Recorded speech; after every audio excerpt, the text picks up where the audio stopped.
tell me what to say. Hey there! Welcome to a new series of videos entitled Serious Nibbage. And as you can see, I'm not alone. I've invited my fellow reviewer, Gourmet Pens, world-acclaimed fountain pen expert and ink expert and taster of inks. True story. She has tasted inks. And in this series, what we would like to do is give our joint opinion on specific iconic pens to decide if they are in fact serious nibbage. And today we're going to talk about a pen that, as of yet, this is September 2014, is not yet launched, but we've had the privilege to try it out. The Noodler's Neponset. We have been informed that the correct pronunciation is Neponset. Neponset. Neponset. So that's what we're going to say. Sorry for butchering it the first time. Yes, we do apologize. Oh, you butchered it. Well, I butchered it, but then again, I butcher a lot. So yeah. let's have a look at some first impressions. When you get it, you unbox it. What are your first impressions? My first impression was, first of all, it is a really big pen. That's a lot of pen. Yeah. The Ahab is already, I took one out just to show you the difference. This is already a big pen, and the Neponset is just a whole lot bigger. So that is really something that struck me. The second thing that I noticed is that it has a really nice finish. The finish really drew my attention. And of course, then there's the nib, which looks very interesting, but I think we'll talk a bit more about that later. What was your first impression? Yes, it is definitely a big pen, because what's that thing you do? You hold your hand up. Yeah, okay. Yes. Yeah, it's pretty much the size of my hand, or yeah, at least. But you forgot the box. The box is part of the first impression. True. But I like Noodler's packaging because I don't really like paying for extra packaging, because I'm always conflicted about whether to keep it or not, and then I end up not wanting to keep it because I don't really like to hoard packaging. So yeah, I like a lot this. Of boxes at some point. Exactly. Yeah. When you end up with like 200 pens, you know, it's hard. So you have to eventually decide what to do with your packaging. So I like these because they are practical and they are also recyclable. And then they come with a little information package about the pen. But anyway, but the pen, it is very large, but that's not what really caught my eye. It's that it has a very pretty finish. It's like swirly green and red with darker green. I don't even know how to describe Let's show it. Oh yeah, okay. Well, let's show it. It's really pretty, and the light doesn't really capture the depth of it properly, but it's really nice. It is very nice. It almost has a acrylic look to it, which I really like because I'm very vain. I'm not saying anything. Yeah, no, that's okay. So I really like that. Anyway, that's my first impression. What about the, what do you think makes this pen special? Well, that's easy. Everybody knows what makes this, no, everybody doesn't know. Okay, what makes this pen special is that Nathan has managed to make a modern, okay, nobody can see this, a modern steel 3-tine music nib that is actually flexible. And that's pretty cool because, of course, Sailor has a music nib that is a 2-tine. It is gold, but it is not flexible.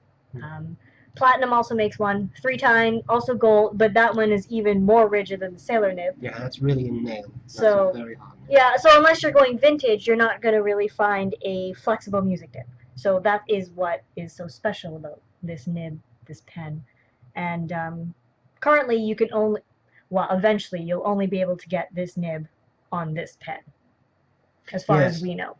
And I have already in my review of the Neponset received a couple of questions from people who asked if you could also put this nib on an Ahab, and as far as I can tell, the answer is no. If you look at both nibs, the Ahab is a number 6 nib. I'm trying to align these properly here, but as you can see here, the Neponset at the bottom really is a lot bigger, so it is even bigger than number 6, which is sizable of itself. And another thing is the Neponset's feed is specially cut for the nib. It has an extra channel cut in there. Yes, it has 2 channels. To feed the nib because it's so demanding of ink. And it has 2 slits, so the nib. So it makes sense. But that also means that you cannot just interchange the nibs. Whereas with the Ahab, I think one of the things that people liked about it was that you can take any number 6 nib, put it in. You have an ebonite feed, so you can heat set it to that specific nib. You cannot just take an Neponset nib and put it on the Ahab. Yeah. Yeah. I think that covers the. I mean, it is a very unique concept. I think to create a music nib in this day and age, because they are not so common, and it's steel, so it's still relatively affordable. Yep. And that's a very nice thing. Yep. Now that we've mentioned this nib, I think what people really want to know is, was it right? Like, what was your experience? Well, I really liked it. I am a big fan of nibs that offer line variation, or if they're broad and stubby. And this nib was decently broad. I have a here. Can you? Oh, Yes, I yeah, can you show. can show that while I blab. No, it's the top one. Mm-hmm. It was pretty decently broad without any pressure. And as you apply pressure, it flexes quite greatly, I would say. And it's smooth, which is really nice. Of course, it's not buttery smooth like you would find with a very polished, super expensive gold nib or something. But, you know, it's not scratchy as you write with it, and it doesn't catch on the paper or anything. So it did, for me, offer a pleasant writing experience. And but I was totally thrilled with the variation in the lines. I thought it was great. I think the line width is very impressive. The Noodler's Ahab also offers quite some line variation, but with the Neponset, I mean, this is a bit of flex, but of course this is a whole lot of flex. And I don't know honestly if the metal is springier than the Ahab metal. I also really don't know if this does not open up further than this. But my experience too was that it really offers a nice amount of line variation, but crucially the feed keeps up relatively well as you write, whereas That with makes the a big Ahab difference. I really have had a lot of railroading issues quite rapidly. Yeah, this one for me wrote a lot more wet and without pressure, and then as you add pressure, because it's so wet to begin with, it was able to keep up with it, which made it more enjoyable. And even so, I think any pen at some point will start to railroad. It does railroad eventually, but so know. Even so, it takes a lot longer than with the Ahab or the Conrad, or which is a similar nib and feed, or the Nib Creeper, which has a smaller feed, smaller nib. Yeah. Yep.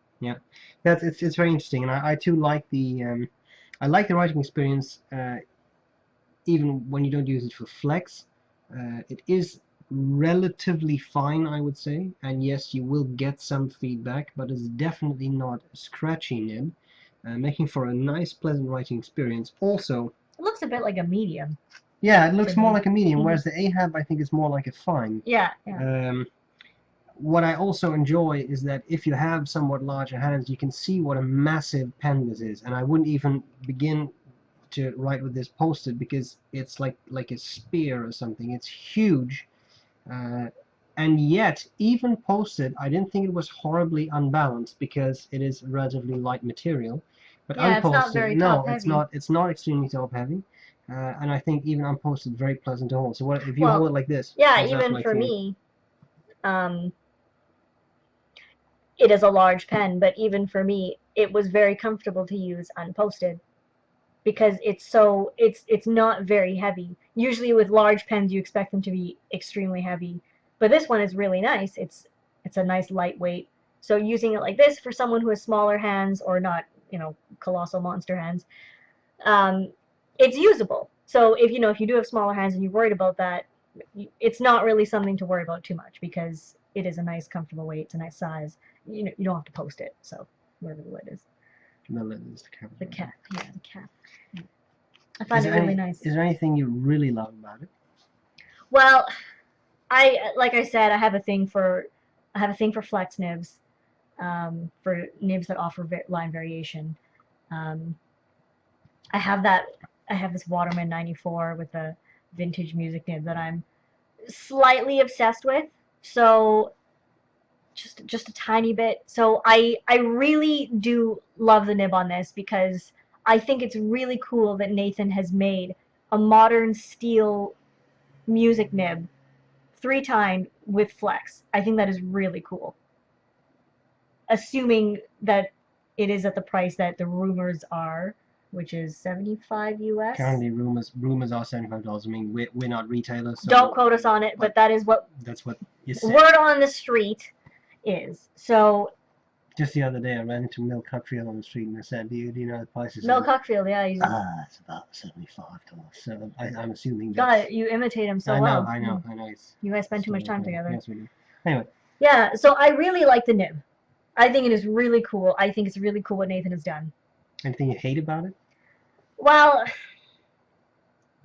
not really, because when we got this, you know, it was sent to review by Alex, and it was in working condition. So that is really cool. Of course, I have had Noodler's pens that have not worked at all. So there is, of course, the risk that maybe one of them will not work.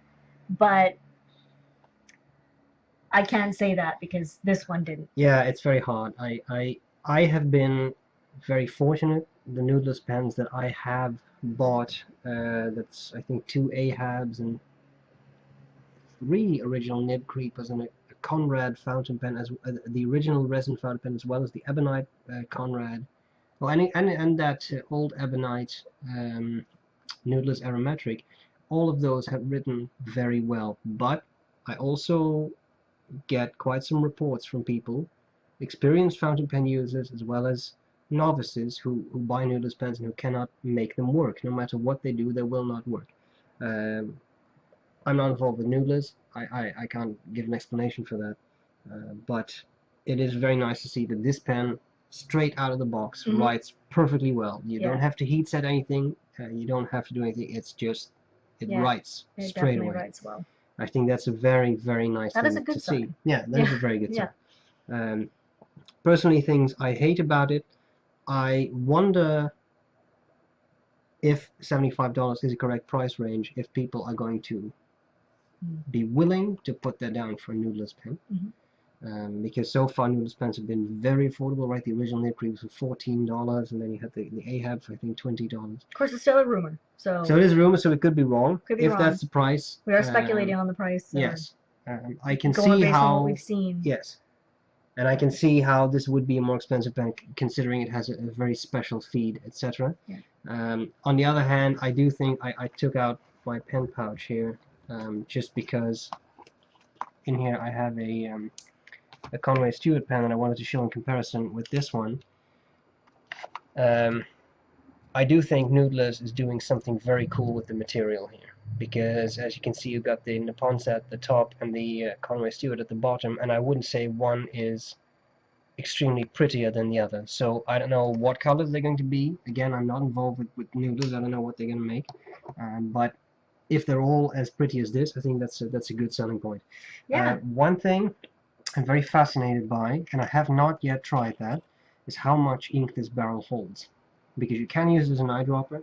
I just held it up to the Ahab, and it's just a little bit bigger. I think you may be able to squeeze in an extra milliliter of ink, which would be, the Ahab holds about 6, so this would hold about 7 milliliters. That is the largest capacity I know in an eyedropper filled pen. That's not a huge oversize like the Farunaga Genera, for example, but even that one I think only holds about 6 milliliters. So it's really a serious ink capacity. Now I think the final question that we have to answer is it or is it not serious Nibbage? Well, no, I just dropped it. Well, that's terrible. I can't even show it to you now. In my opinion, which is very humble and relatively not that knowledgeable, I would say, compared to other people in the fountain pen world, I would say it is serious Nibbage, because that is a seriously cool nib. It is quite unique, and it's a pretty pen. I would agree. No matter what the price, we know that it is Noodler's. We know it is not going to be $600. I think it's very interesting. I would definitely say it's serious nibbage. A music nib at whatever price it's going to be, with this flex capacity, this ability to give you line variation, is very, very cool. And I think that is, I can imagine a lot of people being extremely excited to get one. Yeah. Would you get one? Yes. Definitely. Just yes? Yeah, just definitely. Even knowing that there is a chance I might not be able to get it to work right away, that I might have to tweak it a bit, I would still get one because it would be really cool to own one of these pens, own one of these nibs. I really want one of every music nib in the world because I have one of everything-itis, so it would be really nice to add one of these to my collection. Yeah. I think I would buy it too. The one thing that is a pity, I guess, is it would be really cool if this were to be a number 6 nib, because then you could put it on other pens too. Although, of course, how well that would work is a whole different question, because you would not have a feed that is adapted to that music nib, so maybe that wouldn't really make sense at all. You know what? I think I would just buy one too. Yeah. Yeah. Yeah, I think it's really cool. So, we have spoken. It is serious nibbage. It is serious nibbage. Yeah. And we're gonna buy one. Yeah. We hope this was useful. And We'll see well, you later. probably. Yeah. Bye. Bye. That's the Ahab. Yes, I know. Where's the Neponset? And the Neponset's in the box. Hey, it's in the box. Oh, well, not anymore.